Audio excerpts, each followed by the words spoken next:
Now, I then saw this over the weekend, and this is one of those, no kidding, statistics. You see the statistic, you go, no kidding? Well, check this out. 11.27 million barrels a day. You know what that is?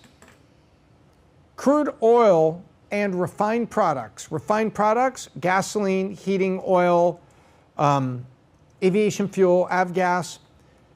11.27 million barrels a day are exported of crude oil and crude oil products by the United States. Let me say that again, exported. And that is an all-time high. Let's take a look at this chart. I'm pulling it up still.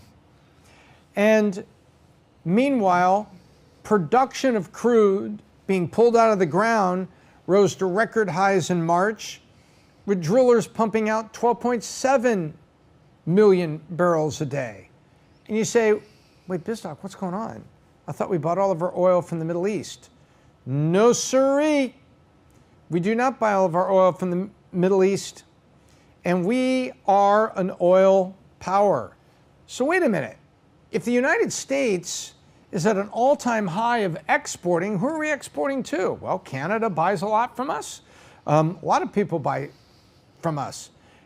Well, I don't understand. I thought, we're worried about the Saudis not pumping oil and stuff like that. Well, we are.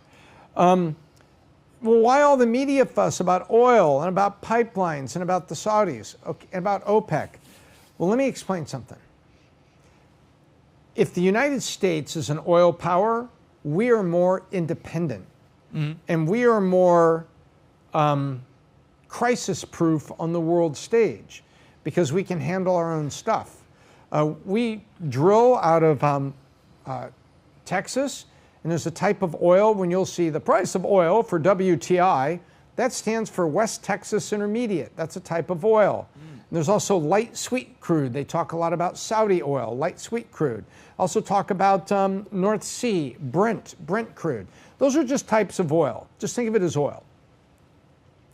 And the world market for oil is very complex.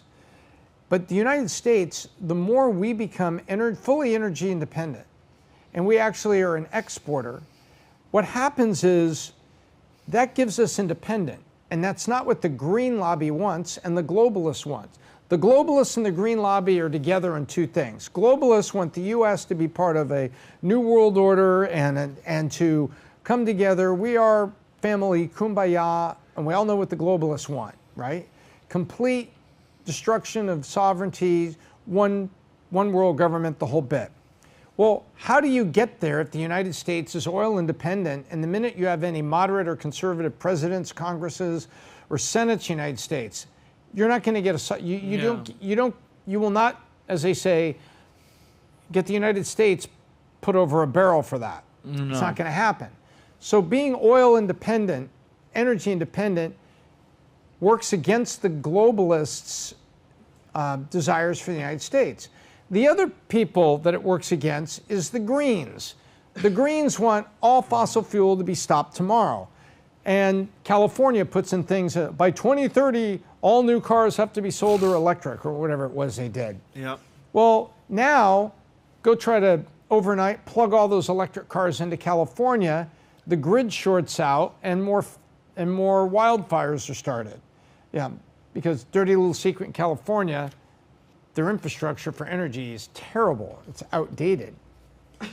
So then Saudi comes out because the price of oil, see the price of oil has been sliding down. And I don't have this one. Can you find that, Kai? A oil pricing chart? Yeah, average price of crude. And let's go back 1 year. So we'll see what's going on here. So the price of oil has been gently coming down along with inflation getting under control. Remember, it's not there yet. It's just gone from 9.1 down to here. So you go 1 year, take a look at that. So was that January? June 8th. This January, we welcomed the new year, I think, with $115 oil, something like that, wasn't it? You're saying 76 for crude oil futures. Oh, yeah, it was a year ago, 22. Yeah. We rang in the new year in 22 at about 115. 22. Yeah, 22 was expensive. 22 started off at 78, but then it went up to 115 in March in 22. Yep. So it was end of first quarter. Yep. Life runs so fast, I can't remember. Yeah. So take a look. That's what's happening to crude. So there you have it.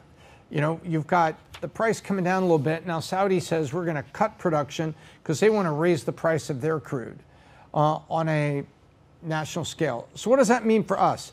Well, that means that in the midst of inflation getting under control, the Saudis want to actually cause the price of oil to be less under control because the Saudis are in it for themselves. So they want to get oil prices to go up. Now, a dirty little secret is sometimes the U.S. oil producers go straight to that price as well, and they make money just like anybody else. Yeah, when they have the cartels and the OPEC. Yeah, and the Chevrons and the Exxons, who, if you take a look, in the middle of COVID, Chevron and Exxon had record profits. Yep. In the middle of and so we can have the debate about price gouging here another time. But what it means is right now is still a time for you to be running the best business you can, treating your people well, keeping the great people, trimming off the other people, because there's the opportunity to do that and come out on the other side stronger than you got here. So that's the way I see it.